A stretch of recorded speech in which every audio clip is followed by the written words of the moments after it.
4 साल में 3,000 करोड़ का brand बना दिया. Vaping is not smoking.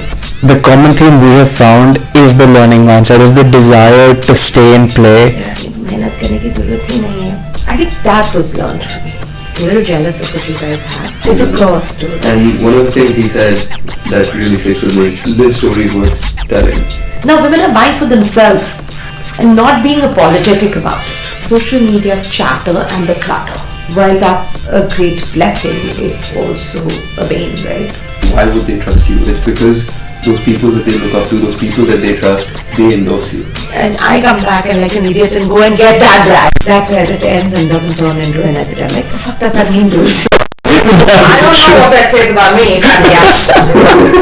It was so beautiful. We stayed there and, we were in West Hollywood. We'd taken an Airbnb. We were there for about 5 weeks. So it was amazingly gorgeous, and then it just went. And you escaped just in time. No, we escaped well in time. But I'm a little bummed about that for sure. I was reading just this morning that State Farm, which they're huge insurance providers, there's specific zones in California where no insurance covers, and State Farm covered it. Oh no. And what that's done now is it's made the insurance crisis even worse. Because the $50 billion that just happened with LA, now you have the little suburbs within LA, which State Farm has covered. Oh no. So it's probably a $70-80 billion debacle. It was so funny because Ahan, because he was here, he's a senior at USC, and he was here for the winter break, and he parked his car in Glendale with a friend, and they had to evacuate. So her car just moved from one place to another, and that burnt down. And then the friend moved his own car and moved Ahan's car. Oh God! I said, "My car, bach gayi." Was that is it? So he got back, and his car was fine. But he had another one of his roommates whose car burnt down, because it was the same thing. They all parked their cars at random people's houses and came back home. Right, his car burned down, but the insurance covered it completely. It's so wild that we're talking about it so casually. Yeah, right? This is very serious and scary. Very scary, very scary. Wow. I mean, I can tell you that as a parent, for a bit I felt, I'm not sure how I feel about him going back to that. Yeah. But of course USC is like, back in the middle of downtown, so it doesn't matter. They're completely covered by, there's no green area to go burn down. There really isn't. All across, so the benefits the of being downtown, Yes. Otherwise it's damn scary, because it is, every time I go to see him, I'm like, I'm just going to get stabbed by somebody or mugged by somebody in the streets. It is It's very downtown. It's just gone to the, I don't even want to insult dogs by saying gone to the dogs. It's just Yeah, probably was. Probably was. Yeah.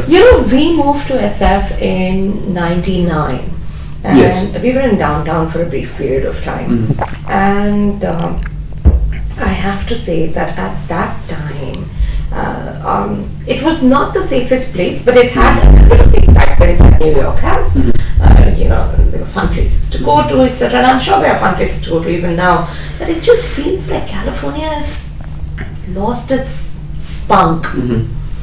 And that takes us into a different conversation altogether, whether it's democratic or republic, and which is a very sad thing that's happening to the US. Why is it still the hub for startups though?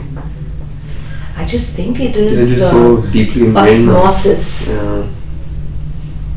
That'll do it. That is it. That's You true. see, I think you be what you see, Yes. right? Yes. If you see others do it, you believe you can do it. And Yes. that is it. Because I'm completely an accidental entrepreneur. My ex-husband was somebody who was very focused on. He wanted to be an entrepreneur. I think he just practiced to be an entrepreneur all his life. And for me, it was more, I saw that what he could do. And are we already recording? Yeah. Okay. I'm actually- This is it. Yeah. No. Oh, that's good. Okay. Can you just come a little, or actually should we push the mic, pull the mic back a little? That's all. Just, okay. Yeah, that's perfect. So it was I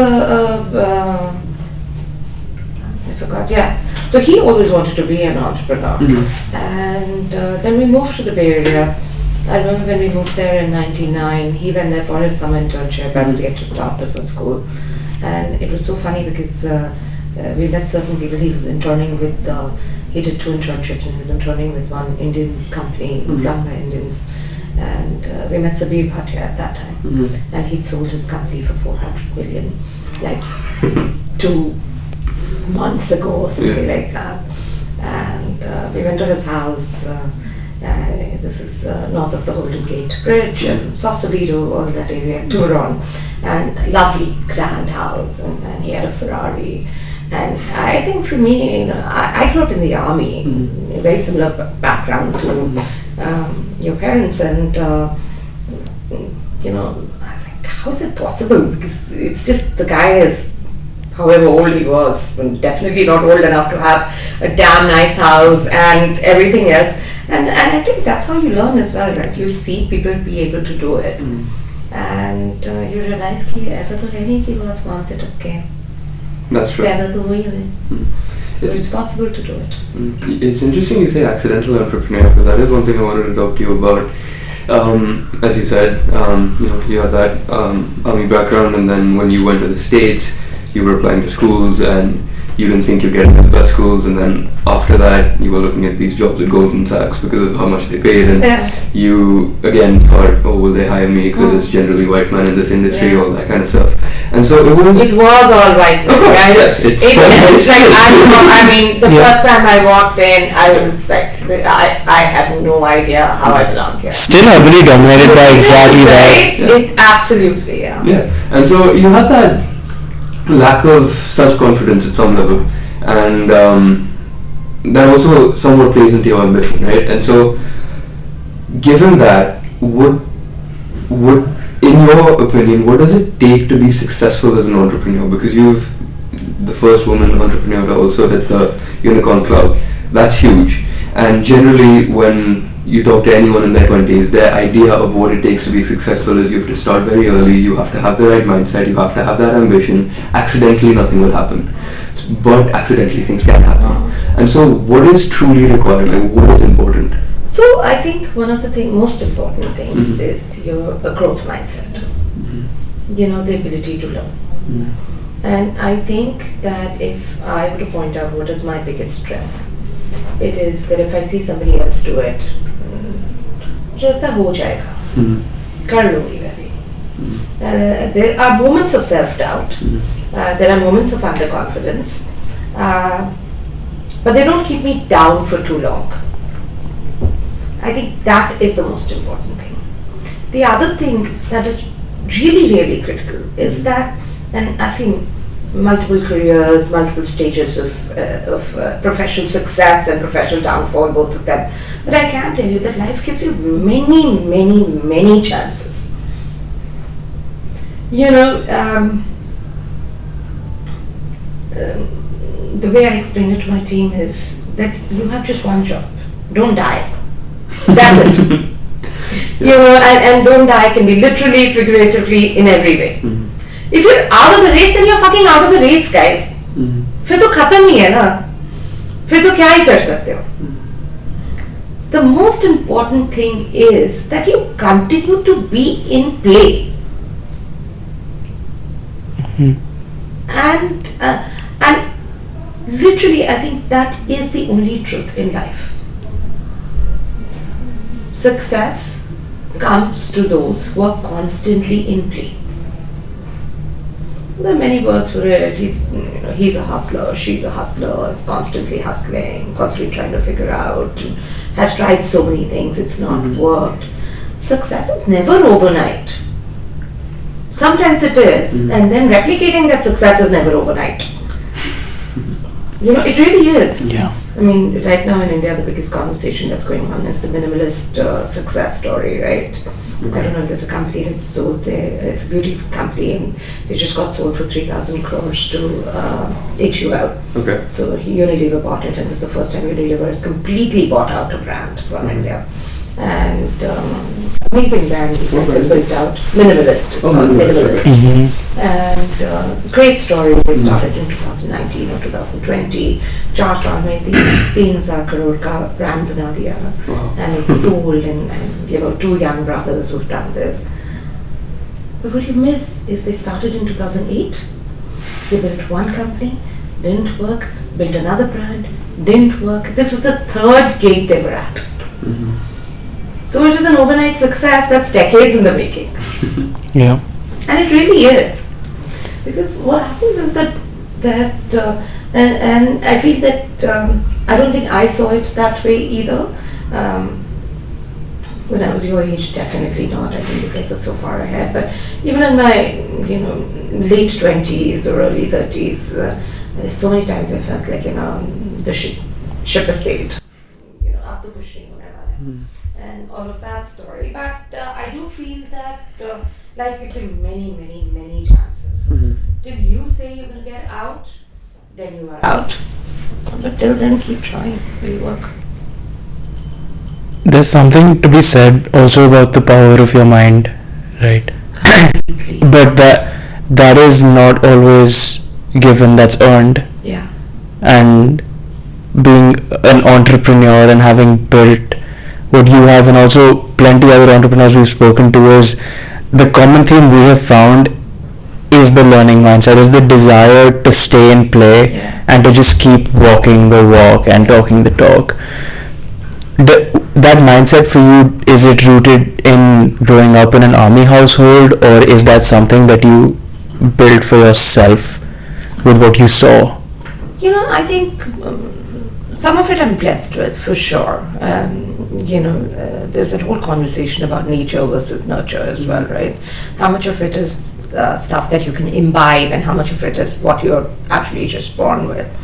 I'm a quick learner, and I don't think I was a hard worker for a very extended period of time, because things came quickly to me, and you see that in high school a lot, right? And throughout your K to 12 journey, there are people who learn very quickly and then just don't put in the effort, and then there are people who put in so much effort and land up in the classic rabbit versus tortoise story that exists in our lives. I think what is learned for me is to take failures in my stride. Definitely, because I hadn't seen that, like I feel from K to 12 it was all about, if I went into a debate competition I would win, school was great, 10th grade, 12th grade, I got a certificate from the President of India for, highest grade in mathematics, etc. Everything was perfect. But because it came easy, I said, मेहनत करने की ज़रूरत ही नहीं है. I think that was learned for me.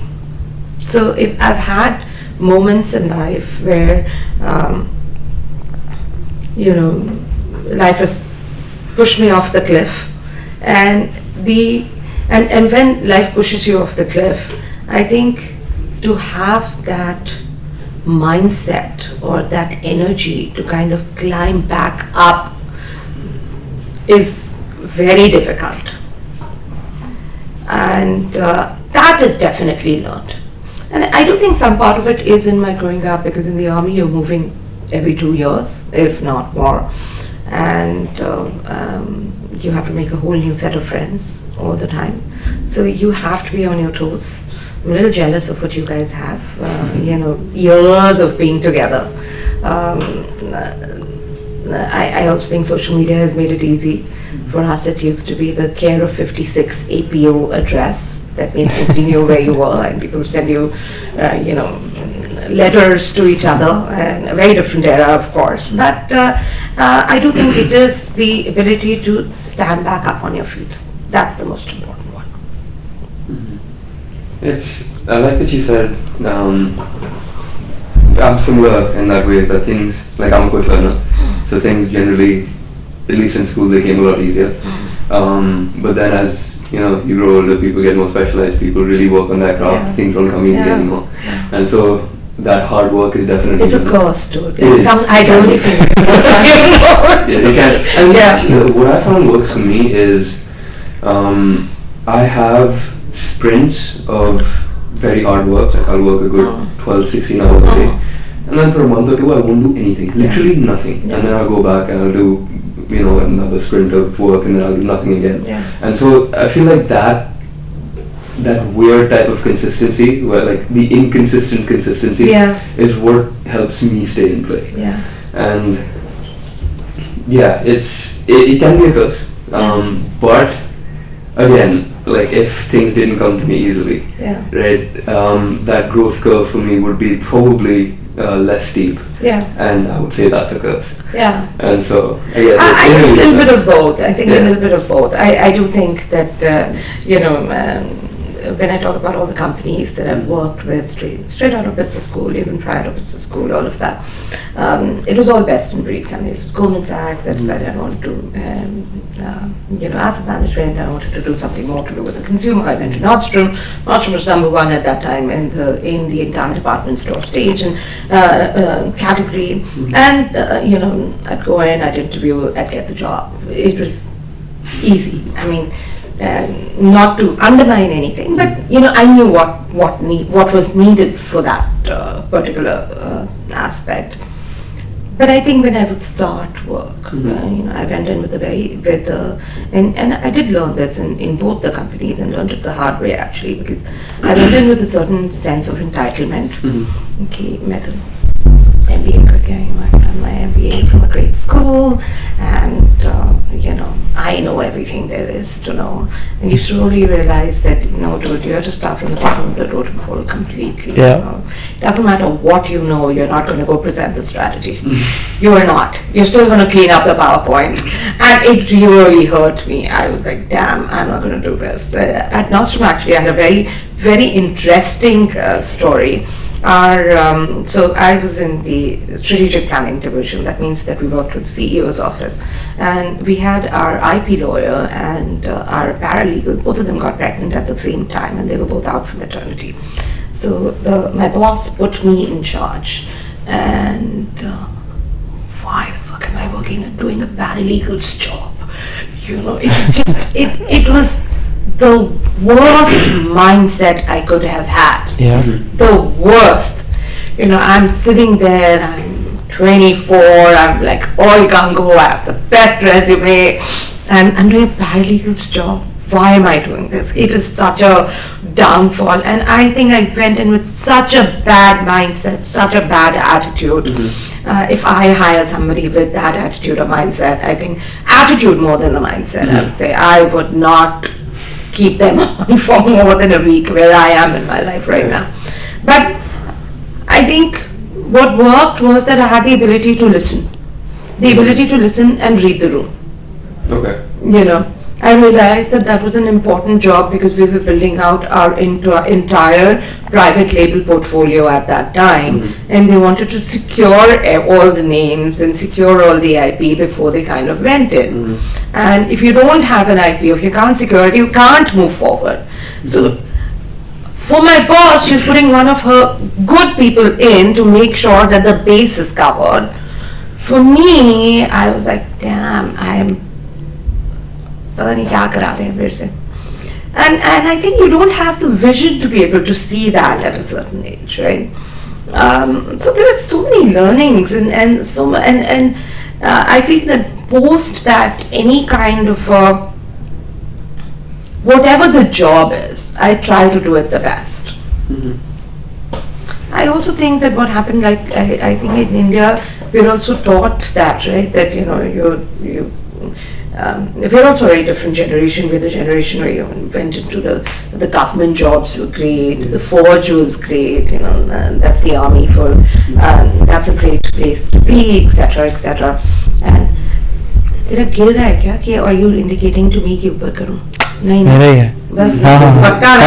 But every time he pushes it up, I'm like, can't you hear me? Like, you want me to push it up? It falls. ठीक है. It's doing its own thing. I'm like, is that a sign to be installed? No, that's good then. Okay. I have no idea what to do. You can't hear me, you move closer. What am I supposed to do? Anyway, so I do think that is always a very, it is, you feel like everybody's trying to put you down, but it's really your own lack of confidence that makes you do that. I think you listen, you read the room, and you realize that you're in a great place. So there's so many threads worth pulling there: listening, confidence, just rubbing it out at different jobs. I want to speak about the job piece a little bit more. When we interact with a lot of our friends, there's this ideal state of the perfect job, and then there's the reality of you gotta do what you gotta do to be able to live your idealistic job, right? How do you... Idealistic job or life? Both. Okay. Both, but I think the intention is to get the life through your ideal job. Okay. How do you keep your head down when you're doing a job you hate, but you know that it's probably getting you closer to something, and you don't know what that something is? And I ask this in vain specifically for people in their 20s that are just struggling to wrap their heads around the fact that we have seen in our households, my dad and mom have done the wildest things to now make it to where they have. Same with you, right? How do you imbibe some of that in the younger generation now for them to understand that there's true value in it? Because we're also grown up with privilege, right? We don't need to do those things. Yeah. There's value in those things. I don't think it's about privilege as much as it is about having a clear vision of where you want to be. I think your role models are very different from what our role models were.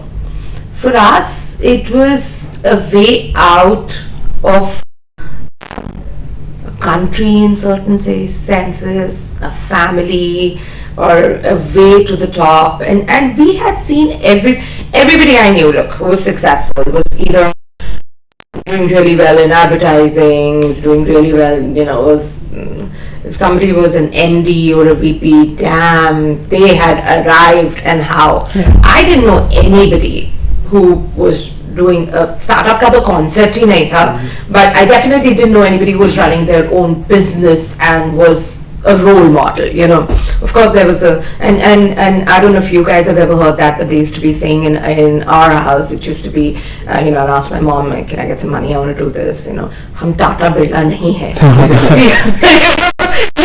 Tata Birla was it, they were the rich people, everybody else was like, please, auqaat mein nahi. I don't think that's changed yet. Slowly changing. So I think that was the path that was visible. I think what's changed now is that your role models are different. You see people who are your age or a few years ahead of you who've taken the Zepto guys, right? How old are they? I know that they give sleepless nights to my son, but I don't know how it is for you guys, because he's like, I don't want to ever do a startup because you want me to do this, you want me to do that. I really don't want you to do anything. But I see that your role models, your success figures are different from what they were for us. So we followed our path because we saw that had worked for people ahead of us. And what you are doing is not wrong either. Impatience is not bad at all. You have to be clear in your head that particular job is that really taking you somewhere. Either you're learning a skill that is going to be worth it, or you're making connections that are going to be worth it, or it is going to look great on your resume. One of the 3 or 4 have to happen. Otherwise, I am more inclined towards fuck it. Move on. There are so many more career options, so much more you can do now. So sometimes you have to slog it out, but not always. You don't have to take the crap that a lot of us did. I actually think impatience is a good quality to have in today's day and age, just because like everything is moving so fast, you have the ability to move very fast. And as you said, there are so many opportunities now.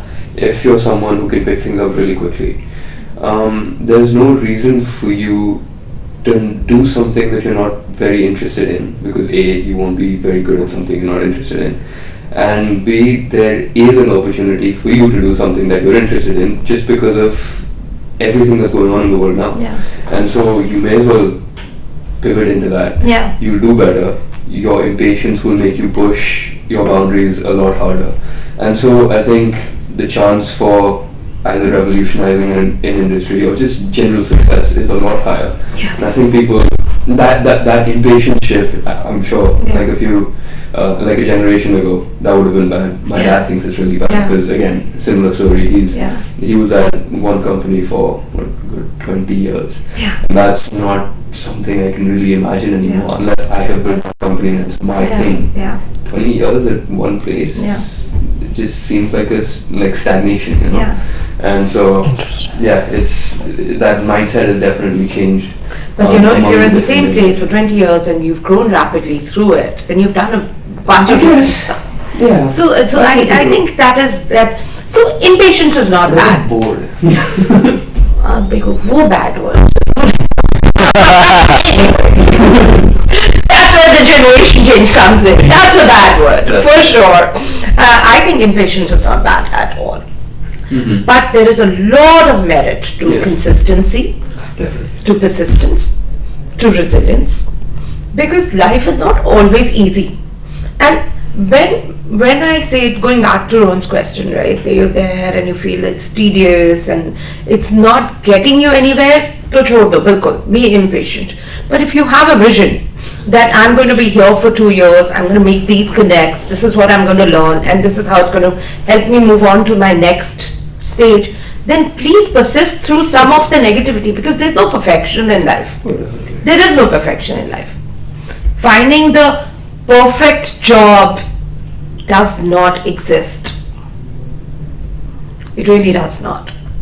So if you have a vision, then it's great.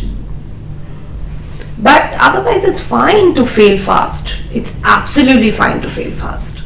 That's also, we had another guest and he was talking about failure. He's an entrepreneur. He's actually younger than us and he just sold his company, seven figure exit. And one of the things he said that really sticks with me is live stories worth telling. And failures, like people look at failures, like failure scares people. And the other perspective of looking at failures is the more you fail, when you succeed, the more interesting that story is.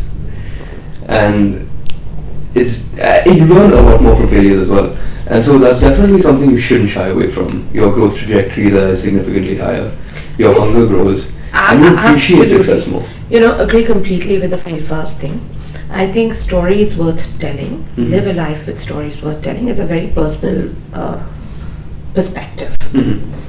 I don't want to tell my story. I'm perfectly fine living my life. Yes. Living in the moment.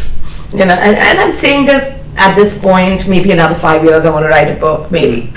But I do feel that for me, and I've always been this way. It's like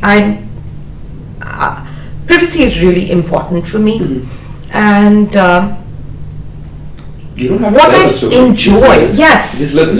Live it. What I enjoy is getting up in the morning, and I enjoy being a builder. I think that is it. Startup ka kiya. Yeah, startup नहीं कुछ build का किया, मतलब project वो करा दो. It is it, that is it. And this is really my third startup now, and I'm super excited about what we are building out at Kind Life as well.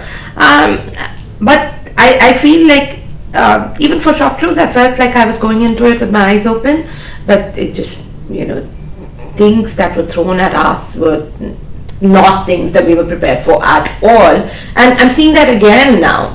So it is always going to be a different journey. But if you enjoy that, it is I don't think there's a better high than building, really.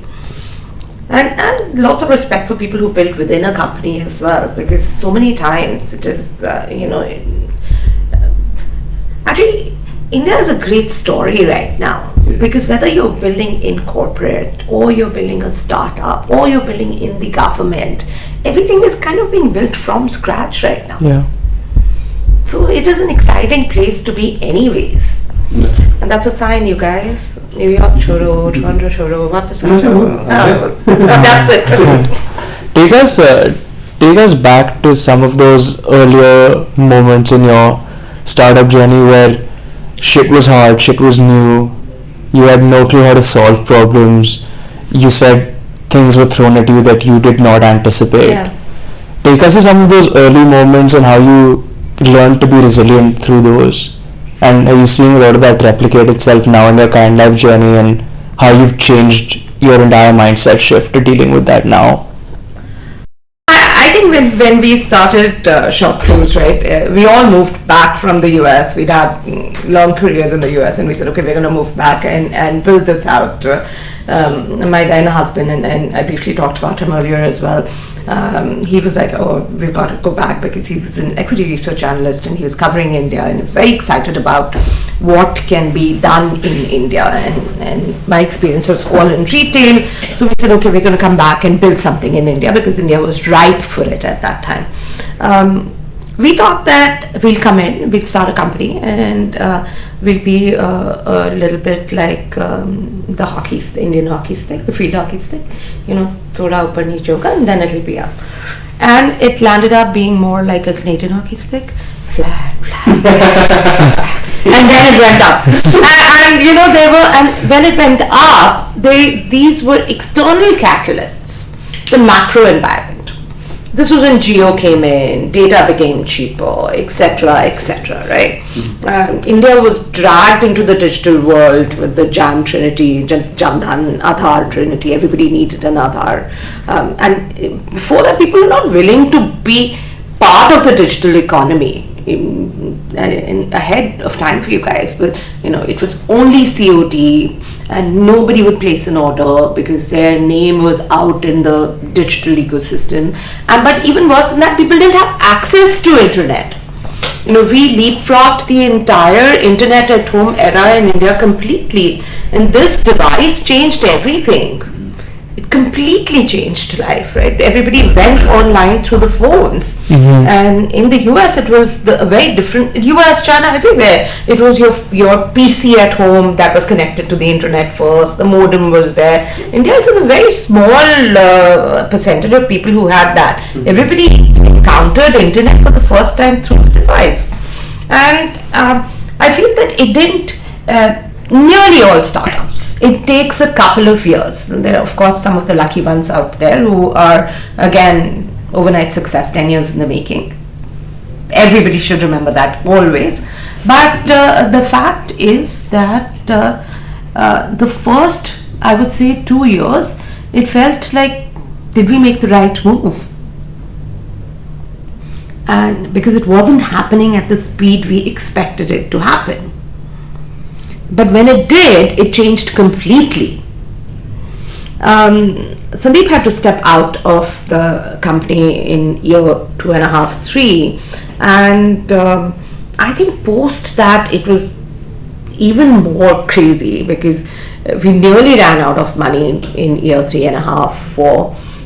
We raised capital after that, and raised capital after that, and raised capital after that. But there have been multiple times in our journey where we felt that this is it, this is the death knell.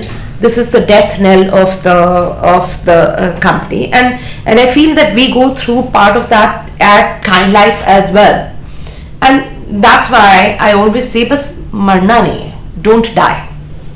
Your job is not to die. That is it. Your job is to survive. And your question on long answer to a brief question, but your question about that, do you learn persistence, resilience along the way? I think I know about 400, 500 entrepreneurs now, a lot of whom, not as many, but like at least 30 or 40 whose journeys I've observed very closely. it requires a lot of self-esteem in a very different way, and a lot of belief and fucking guts to stay the journey. And there are many. I mean, I cannot tell you how many entrepreneurs I know in early on when they see their ups and downs, who just walk away. Just walk away. Team at Kiwi and people have just walked away. But you need that courage to stay the path. Because the path will emerge.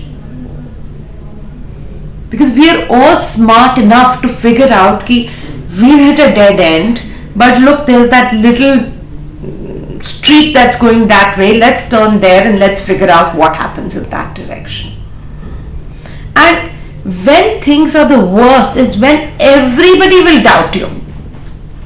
You will have no believers. And when things are great, everybody puts you on a pedestal. So please, pedestal pe na chade or self-doubt pe bhi na aaye. Stay on your path.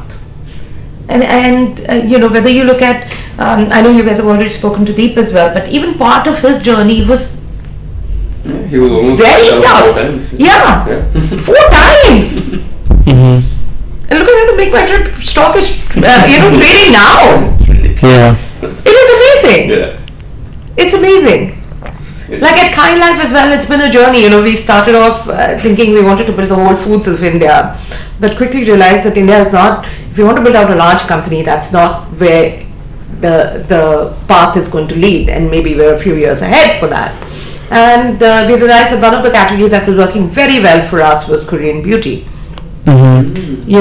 And today we are at a completely different trajectory. We raised good capital, but more important than that, we are nearly profitable, and we're at a great run rate. And all of that is because we took that one thread that seemed strong enough and we pulled it out and we built an entire business off it. Yeah. So now Kind Life is one stream of what we do, but what we're building out is Kind Verse. There's Kind Life, there's Kind Box, there's Kind Dream, there's a lot that we are doing. But we've taken that one string that was working, that was strong, that was working. And that's really how it is for most of the companies that are there. That you will start with a vision. Don't be married to the vision. Be married to the idea of building. Be married to the idea of execution. I think sometimes we're so close to an idea, हमें लगता है कि बस यही है. But pivot is not a bad word. Evolution is not a bad word. Failure is not a bad word. As long as we remember all of that. A lot of the themes that you spoke about really tie in well together, because you said resilience, you just have to stay alive, and then you also mentioned before that life will give you a lot of opportunities. Yeah. And it's just that you have to stay alive long enough for that opportunity to come that you can take advantage of, where that hockey stick suddenly goes up. Yes. Right. And so with Kind Life, I want to pick your brain a little bit about what the new generation take is on health in general, because India for the longest time it was the low cost products, we want to get a good deal, this, that and the other. Slowly somewhat moving to quality. Yes. That's happening. Yes. And so what does that change like? I'm How so is grateful healthcare for that. changing in Yeah. Yes. I've become that person from. So at ShopClues we were catering to the Bharat, right? Yes. Bharat of India. Yeah. Tier 2, Tier 3, actually Tier 3, Tier 4, and we were selling a lot of a lot of unbranded products. We were fragmented. The market was extremely fragmented. We were trying to get that together, and I believe we laid the foundation for e-commerce in India. The way e-commerce in India is today, what Meesho has been able to do, what Amazon is doing, what Flipkart is doing, ShopClues laid that foundation down, because we digitized nearly 750,000 merchants. Yeah. Perspective at that time, MSMEs in India were about, I want to say, 4 million. Oh, good. So out of that, we landed up digitizing nearly 750,000 of them. So there was a lot that we built out there that I'm extremely proud of. But what I saw, the biggest change that happened, and I feel COVID was a big catalyst in that as well, was that that was the COVID generation, or people who grew up or were still in school during COVID, or actually for all of us in a way. Self-care came to the forefront during COVID. I learned so much about Ayurveda that I didn't necessarily know before that. Giloy was sitting in everybody's fridge. इससे पहले किसी को पता भी था गिलोय क्या होता है. Moringa powder, which is the biggest new superfood, yes. Which is drumsticks, which my nanny would make all the time, and I'd be like, what the hell is that? It is a superfood now, and we're building a brand of it that is already in high demand in the US. So I think self-care came to the forefront. I've been pitching India to international investors for a decade and a half now. My pitch has changed from 1.4 billion people to GDP per capita. GDP per capita was never my story. Is it really increasing that much? Well, we are still at $3,500, guys. Please compare that to the US, which is 60,000. So there's a stark difference. Yes. But when you look at the GDP per capita of the top 50 million, top 100 million consumers, we are at par. Oh, okay, nice. We're in a pretty good place. Yes. Even this $3,500 number is growing year on year, and it's growing pretty well year on year. And much faster than the 60,000 number there. Did not grow. That 60,000 number is different, but even our GDP per capita would not move, because what was happening was that we had 800,000 people who were living under the poverty line, right? Yes. They were all being dragged into the lower middle class, upper middle class. So while the shift was happening, it was not visible in the number. Now it is visible in the numbers. It is a time when, and most second time founders, when you talk to them, you'll realize that they're building for the top 100 million consumers, because consumption is so much. And I've completely digressed from your question of why build for, what are the health trends for the younger consumer. Now, coming into that, I think 700 million consumers in India are under the age of 34. Wow. Imagine. 700 we million. are a very young country. We're a very young country. Millennials are passé, Now we're into millennials. Yeah, it is Gen Z. And then you look at Gen Alpha that's coming of age. Yeah. Alpha is below Z. Yeah, Alpha is 2010 2009. Tail end of 2009 wow. onwards, yeah. And they're it, right? They're 15, 16. Yeah. Right now they have an opinion. They're making their own choice. Whatever we build out today has to be catering to Gen Alpha as well. And this is the first time an audience that's looking at, including Gen Z, looking at self-care, planet care, and being individualistic as being okay. I got my first salary, and it was all about what can I buy for everybody else around me. My son got his first salary. What did he buy for himself? And that's perfectly all right. But we didn't have that I would literally call it a psychometric mindset shift that's happened now. Self-consumption has become okay. And you see that with women as a consumer segment as well. Women were always, so जब हमने ShopClues शुरू किया था, when we started ShopClues, what was the story then was that we would sell nearly 40% fashion and women's fashion, but 85% of our consumers were men. Oh, okay. Wow. So it was the men buying for their moms, buying and kitchen and all that stuff, right? They were buying for everybody because the women were not online. Now women are buying for themselves and not being apologetic about it. Yeah. And I think that's a big change that's happened. And health has come to the forefront. People are talking about taking care of themselves better. Experiences are doing far better than products are. Experiences are growing really well. Again, just using Make My Trip as a proxy, it's a listed stock. The day our budget was announced and we have more disposable income that's sitting in people's hands right now, Make My Trip stock shot up like 7-8% in the US. तीन चार ही stock हैं जो trade होते हैं, so it was a good proxy for how bullish people are on India. Yeah. And also a lot of this cohort lives at home, so lives at home. Parents are paying for home, are making their own money, and disposable income for them is a lot higher. Are getting married later. So there is focus on the individual, which is the first time we're seeing that in India. That's definitely a very new concept, and you framed it perfectly. As it's like he said, the quality, and there's a premiumization now that consumers are looking for in India because of the disposable income.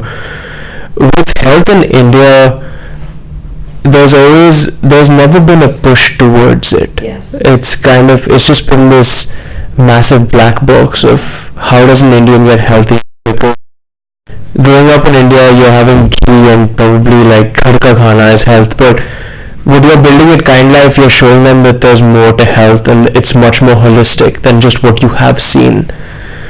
When you're catering to these younger consumers who have so many opinions about not just health, in such a fragmented space, how are you making sure that the right message is being sent and you're attracting the kind of consumers that you want for your product? So I think one of the most important things is the social media chatter and the clutter, right? You guys as an audience don't consume any of your information, news, data, media through television anymore, through the press anymore. I think everybody's learning from YouTube, everybody's learning from social media. While that's a great blessing, it's also a bane, right? Because itna kachra hai. I mean, I feel clutter is a very mild word for it. Yeah. It needs a strong Hindi word there, literally. No, kachra is it. Even trash doesn't do it. Yeah. The power of Hindi, there are certain words that is it. But so for us, it's working with the right people. But even more important than that, we've built out an algo. We've used the environmental working group's ingredient list. What they do is they give ratings to each of the ingredient from 1 to 8, I think, and that's a toxicity level that's there. And any product that gets listed on Kind Life has to go through that. So we give a clean score to that. It's a proprietary algo that we use, but it taps into the EWG rating, where we figure out that EWG, it's an international organization.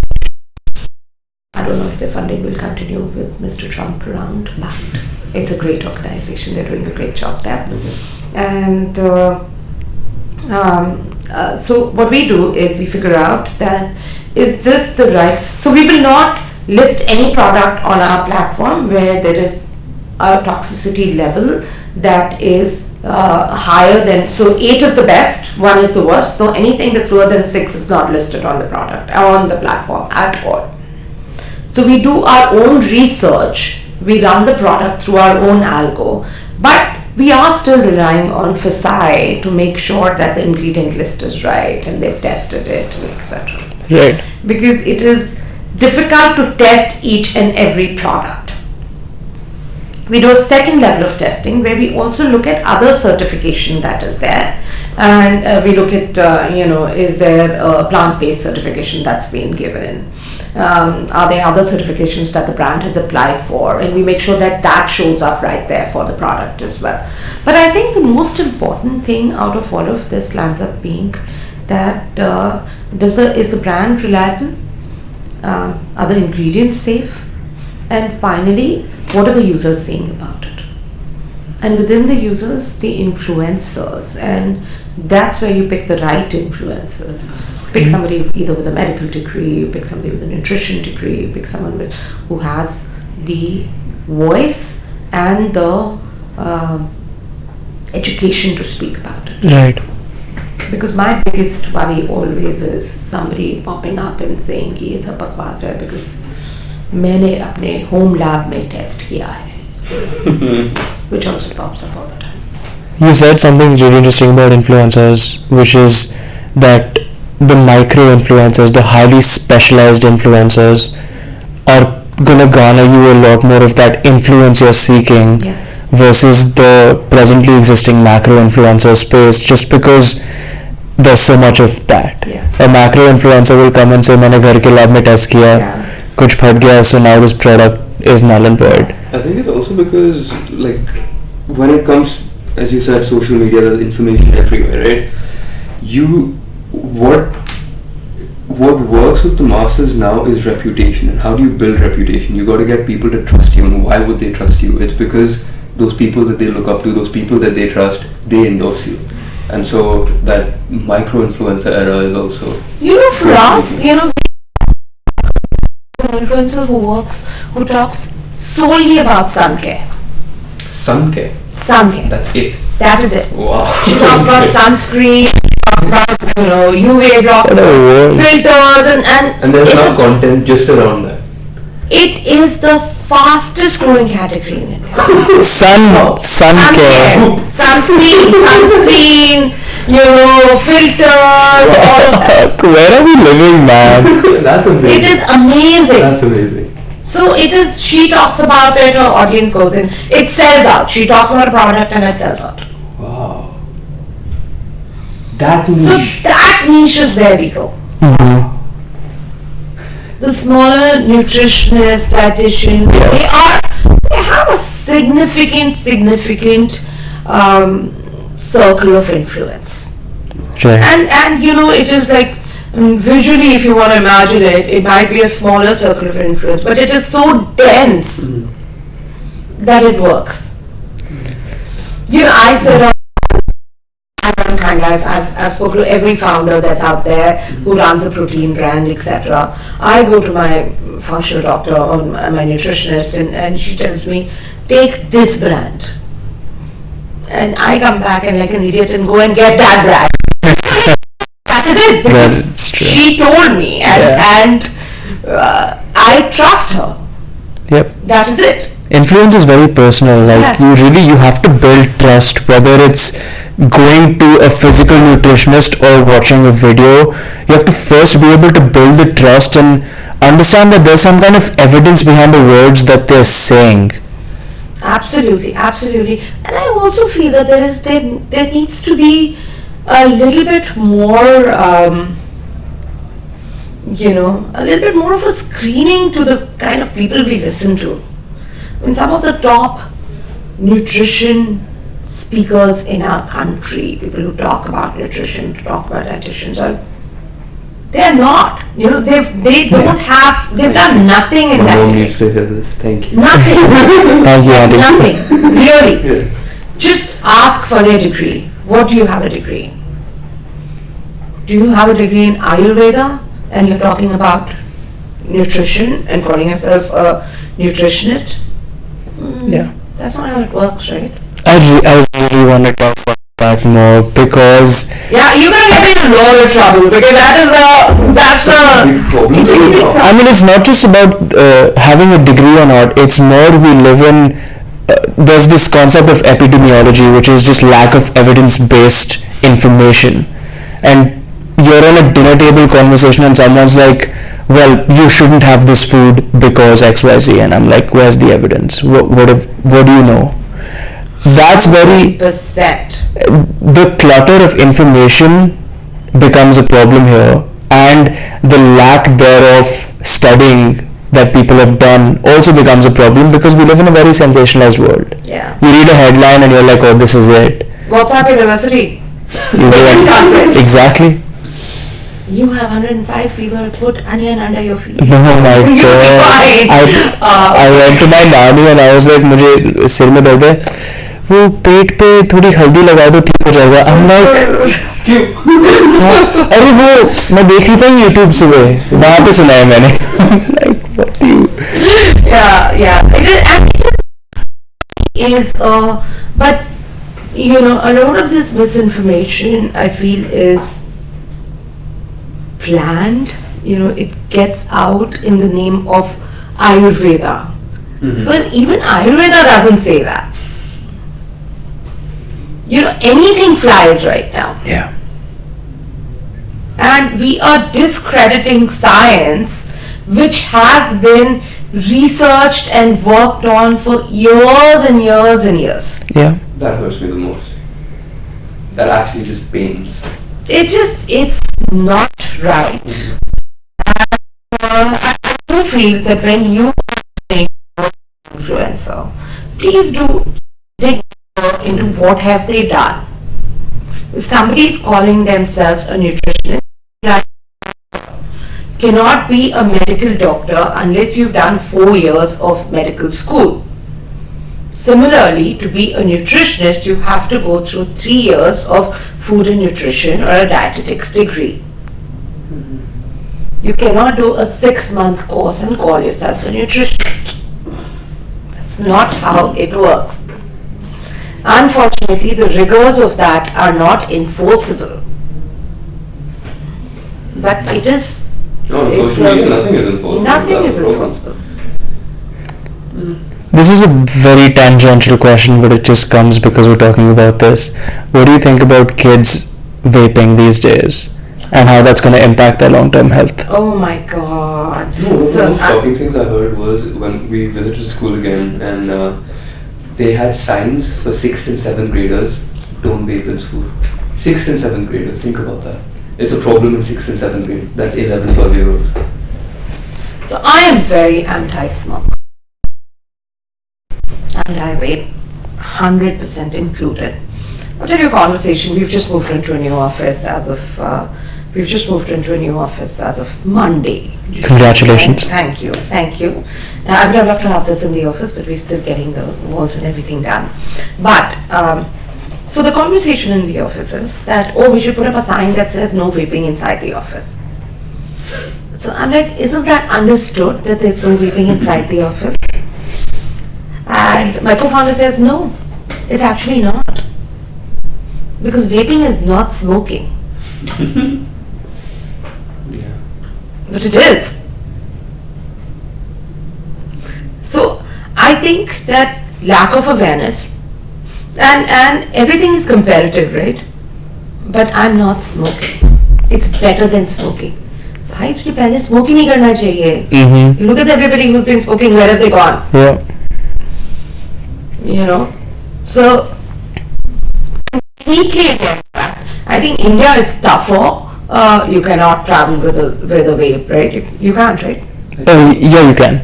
What? I don't vape, but I can rest assure you, my friends have vaped on planes, like this, and they'll just like blow it into the their t-shirts. Yeah. I've heard of that. Okay, I guess you can. You try hard enough, you can do anything. Exactly. I don't think you can take a vape onto a flight, though. If you sneak it in, you can If you sneak find it a way. in. They've gamified the look and feel also. I Like, know, I saw some of them. I had this girl in the office who was vaping, and I thought it was really cute what she was holding. But it was. I swear, I thought it was a lip balm. Okay. Yeah, there you go. I thought it was a form factor, new form factor. I'm like, oh my god, what brand is it? Did we just get it? And she's like, oh wow. Because I'm a vocal anti-vaping person in the office. I realized, I know what it is. No. So it is sad that we don't. Look, firstly, every generation will have its vices. You know, it is. You learn soon enough that it's a vice, and you give it up. That works. I'm hoping that is it. That's where it ends and doesn't turn into an epidemic. It is already an epidemic. No, I'm hoping people stop in a couple of years, though.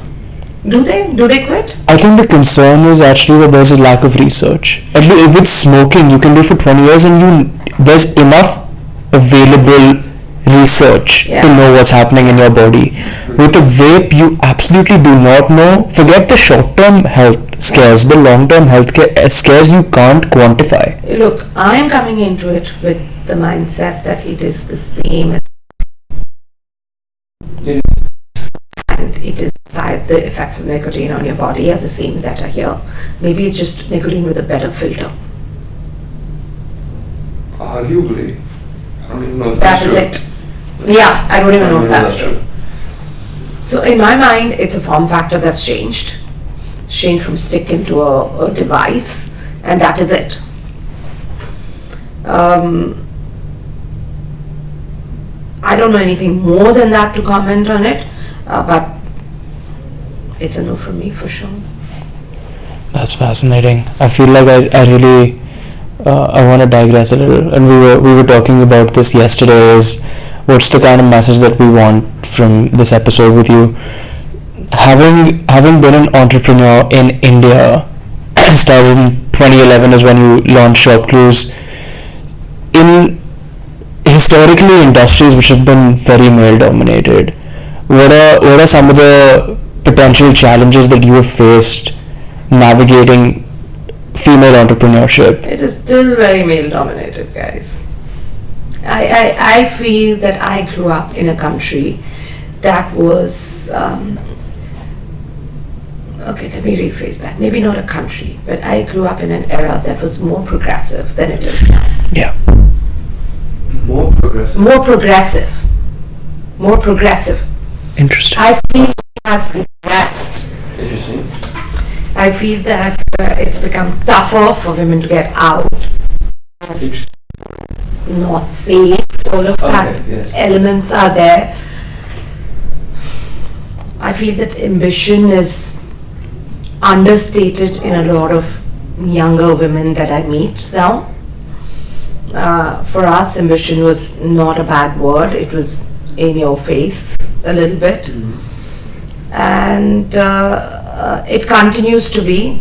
And it continues to be tough. I think it continues to be tough because there are a lot of people that you meet who on your face will be great and have a very clear thought process and everything.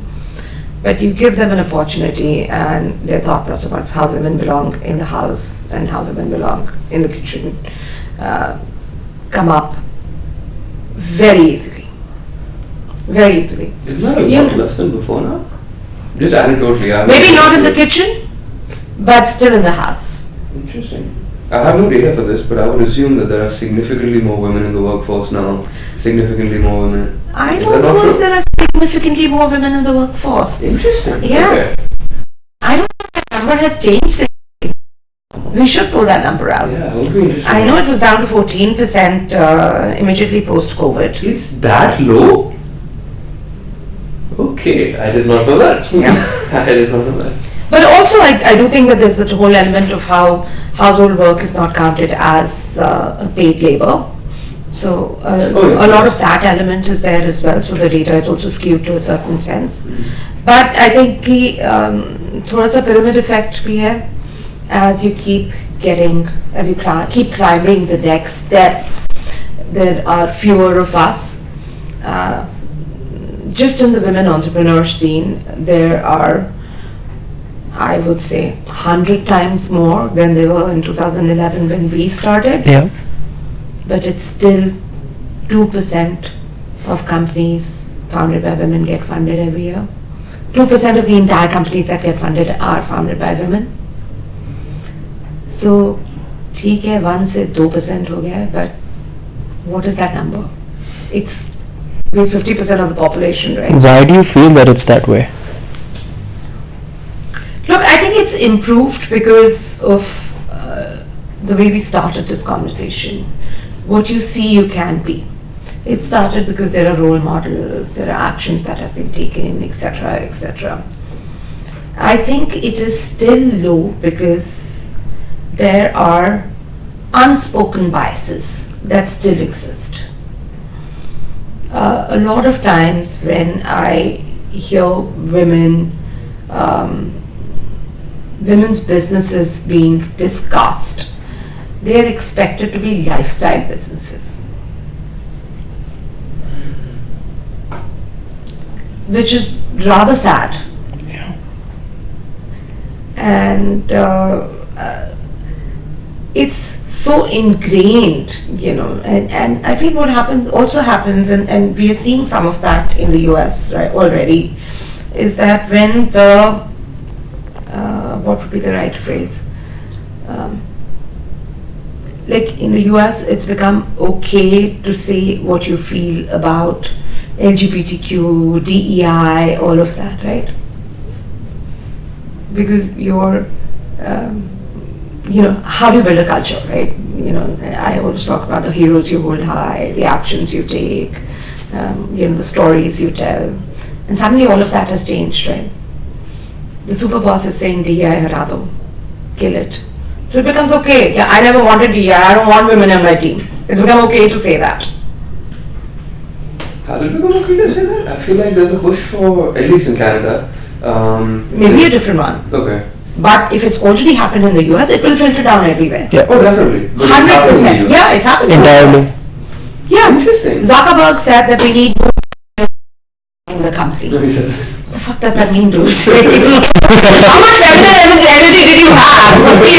Zuckerberg for wearing this. Yeah, like literally, what does it mean? So it really is like, let's hear the percentage of women he had in this company. Probably the engineers are it's very male dominated for sure. What does that mean then? That he needs more masculine energy. Interesting. Okay. So I think that it becomes okay to say this, and it becomes worse for the minority, and then the bias shows up, which is a little bit scary for me. Very honestly, I feel like it's scary. How do you push women that you speak to today to actually just take that leap? And have you noticed specific things that hold them back? Is it self-doubt? Is it the biases? What is it? I think it is, how do I push women today that I talk to, is to be unabashedly proud of their ambition. And what's holding women back is really the imposter syndrome. You feel like you're on the table, but you don't belong on the table. Damn, I got lucky and somebody's going to figure it out that I'm not as smart. And that really, really, really happens. You'll be surprised how much that happens. I think that happens across genders, but more so for women than for men. And it is. I'll tell you guys a story. Okay, it is when my older one was, I want to say, 8 or 9, and I was driving 3 kids to the bowling alley. There was a girl and 2 young boys, and so they were talking about, do you bowl, and so one of the boys goes, I'm very good at v-bowling, I'm like the best, I'm always getting strikes and spares and all of that. So the other one goes, I'm very good too, I'd gone bowling with my sister last year and I know how to do this, and I'm the best at it. And the little girl goes, I go bowling with my dad every week, but I'm not really very good at it. I'm a little nervous about it when I go. And we get to the bowling alley, and we have those guardrails on. The guardrails on. And the boys could not get even one ball to go hit the pins, okay? Everything was going off into the alleys. And the girl had like one strike after another, one strike after another, one strike after another. And at the end of it, I would imagine that her confidence should be here and the boys should be right there. They go, but this is not as fun as the v-bowling, so we don't want to play this. And the girl says, I got really lucky today. And that is really, for me, it was a gist of what I see every time. That did not impact their self-confidence in any way. वो तो real bowling के लिए बने ही नहीं है, वो तो v-bowling के लिए बने हैं, तो how does it matter? And she is like, even after getting the best score possible, is like, I just got lucky today. And I think that is that is sad but telling at the same time. And I see that because actually at Quorum we had a pitching, I won't say a contest, but something about pitches. There were 3 companies that were presenting, and I was listening to their pitches, and one of them was a women-run health food brand, amazingly, and very, very ambitious, very amazing founder, and great background on the IMs and everything. And she's telling the story, and then she goes like, at the end of 3 years, I will be doing 6 crores. And I can promise you guys that if it was a man telling the story, he would talk about 600 crores. Because she was talking about the worst case scenario. As an investor, I don't want to hear the worst case scenario. She was managing for risk. I want to manage for reward. We had a VC on the podcast, we would talk to her about it also, and she said every time she talks to women founders versus male founders, they'll be around a table, everyone's pitching for the same idea, same thing, same industry, same business, the roadmap, everything. And the woman will have a number that is at least an order of magnitude, if not more or less, than all of the men. I'm telling you. And that, it was like, it broke my heart to hear that 6 crore. She will do 6 crore in a year. She will beat the shit out of anyone. But just, we are from childhood to keep our ambition in check. Nobody likes bitches. That is it. How do you break that stereotype if you have a daughter and you want her to be able to go out in the world, do whatever she wants? How do you break that social conditioning that's being put on her? Because you as a parent can do so much, but then when she's in school, when she's out in the world, when she's interacting with other people, she's still going to have that limit because of the other people. So how do you help her break through that? So I think I'm actually doing one better than that. I break that social conditioning in my boys. Okay. Yeah. Because the narrative has always been towards equality. Mm-hmm. And I feel allies is a big role. Yes. Mm-hmm. Such a big role. And the other one is just, for women themselves, it really is stories, role models. ये जो मैं कर रही हूँ आप लोगों के साथ podcast. I think that is it, right? It is, don't dim your light. We are great kingmakers. We rarely become kings. So I think, and maybe we don't need to. That is also a perfectly acceptable ambition. But if you can, why not? Mm-hmm. I think it's also so rooted in this, in just the stereotyping that we grew up in Indian culture, and where the first question is always, what does your dad do? Yes. And that's also just another conditioning which is subconscious for kids, right? Like we're not internalizing that in the moment when we're 12 years old. Yes. But as you get more mature, you realize, why aren't they asking me if my mom does? Yeah. No, I can tell you that at World Spa, the boys were playing squash one day, and I was just waiting outside them for them to finish. And you can visualize the clubhouse on the west side. And there's a gentleman who came in to talk to me, and he says, "Oh my God, they're playing well. Yeah, they're doing a good job." I said, "Yeah, they're doing a good job."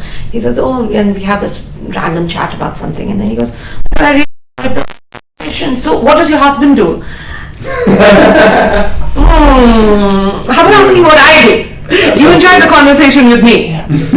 That's awkward.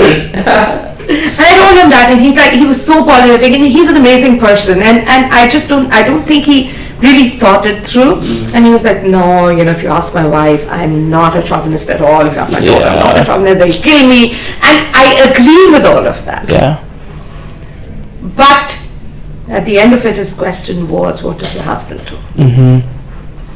That's habitual at some point. It is. It really is. It's ingrained, as you said. No? Yeah. It's so unfortunate. Yeah. It's so unfortunate. I mean, you're sitting in a place where majority of the people who are doing crazy shit are probably women, and it's just like, how do we change that deep-rooted conditioning that we have as human beings here? I think it changes with conversations. It changes with stories being told, and it changes with allies. It truly does. You know, because it is a tough place to be. There is no doubt about it. And it is a place where expectations are of a certain, gender expectations are different, right? Gender roles are different. It is what it is. We equality play of our part. opportunity for sure. There might not be equality of outcomes, but we need equality of opportunity. But That is why DEI is important. But that's the interesting thing. We need equality of opportunity, but then even if you have equality of opportunity, there is this societal what was the word you used before? Like that glass ceiling, essentially. Yeah. The expectation we put on Constraints, women. yeah. So even if there is equal constraint, Yeah. even if there is equal opportunity for women, just societally there are those constraints, and that's a problem. And so there has to be active effort made for that. Yes. And so And I do think that, you know, when we talk about work flexibility at work, you know, Microsoft used to have this great program of a job share. So two women could share a job, right? And that was great, and that's been thrown out, I think, along with the. So say like a product manager. So two people could do the job together. Okay. So one would come in for 3 days, one would come in for 2 days. So instead of ramping off completely from a role, you could still stay on track and come back when your kid. Mostly what happens is that when you have kids, you take time off for a couple of years. Now, if I get better flexibility to work from home or to work fewer hours, it's great. Or to get my child into work, it's great, right? All of that aspect. I remember when I used to work at Nordstrom, and my older one was 3 or 4 months old, and I was nursing, and I used to carry that. There's a big breast pump at that time. It was big, ugly black bag with me to work every day. And my CEO at that time, Blake Nordstrom, was in the lift with me, and he asked me what that is. It was just, it looked like, I don't know how to, like, you know, this big square, ugly plastic bag kind of a thing scenario. And I told him that I'm a new mom, and I'm still nursing, so I need this to this is a breast pump that I'm using. And he said, where do you use it? I said, in the bathroom. So within 2 hours, somebody comes in from his office and tells me that we've converted that specific conference room into a nursing room. that's brilliant. So a lot of times awareness is also lacking. Yeah. He just didn't know. And you know, I was a minion at that time, you know, and fresh analyst, the paralegal. Remember that story of the paralegal? Like, right there, right? He didn't have to really care. But that's how things change. I love hiring new moms because I think they're so to the point and efficient, and get into work at time, get work done, because they are on this clock. They have to get home to the baby. Yeah. And I also try to make it easier for them. You know, work from home, come in, get the baby to work, all of that. But how do you manage motherhood as an entrepreneur? You don't have that option every day, right? No, you don't have that option every day. But I also have much older kids now. But I think what happens is that as a male or a female entrepreneur, you divide your time according to your priorities. That is it. There are times when I have the entrepreneurial hat on, and I have the entrepreneurial hat on. And when I have a mom hat on, I have a mom hat on. And there are certain things I just completely give up on. Social life being one of them. It is sometimes virtually non-existent for months altogether. And I'm perfectly fine with that. Yeah. I think it's all about working around your priorities. But when I'm at home, when I'm with the kids, then that's the hat I have on. But I also think that it is, I mean, you have an amazing mom as well, Rohan, right? You know, like we all do, of course. But but she's out there. She has her own persona, and that is great for you as well, right? Because you learn from that. I'm hoping that my children learn by seeing and by experiencing what I go through on a day-to-day basis as well. Yeah. As a result, none of them want to be entrepreneurs, but it's okay. Osmosis works both ways, clearly. At some point, yeah. Actually, by definition of osmosis, it doesn't work both ways. Yeah, but I like that you said it's about being present. I think that's one thing that I've taken away from Rohan a lot is he's very present. Like when you're talking to him, you feel like you're the only one there, and that's important. And that's a good skill to have. Yeah. But yeah, I think his mom's good with that too. My mom is a queen at Yeah. that. So that's where it is. See, he learned it from his mom, so it works. I love that. I think just to close this out, if you could leave people in their 20s with one piece of advice, what would that be? Oh my God, I don't think they need advice from me, for sure. I think we all have our paths, and I've said this before, but life gives you a lot of opportunities. So if you feel you didn't go to the right school, or you didn't get the best first job, you didn't get the best second job, or you're stuck in a rut, it will all work out. Keep your eyes open for opportunities, for chances, for signs from the universe, and it will come. I think life gives you many chances. And I feel like in your 20s and your late teens, you feel that, oh God, this is going to define me for the rest of my life. Aisa kuch nahi hota. There's no, you can reinvent yourself at any time. And I think that's the most important thing to remember. You have the ability and the option and the chance to change your mind whenever you want to. I love that. Keep your eyes open, reinvent yourself. Keep watching Panoramic Perspectives. Make sure you shop at Kind Life. Yes. And see you guys in the next one. Perfect. Thank you. thank you. Thank you, guys.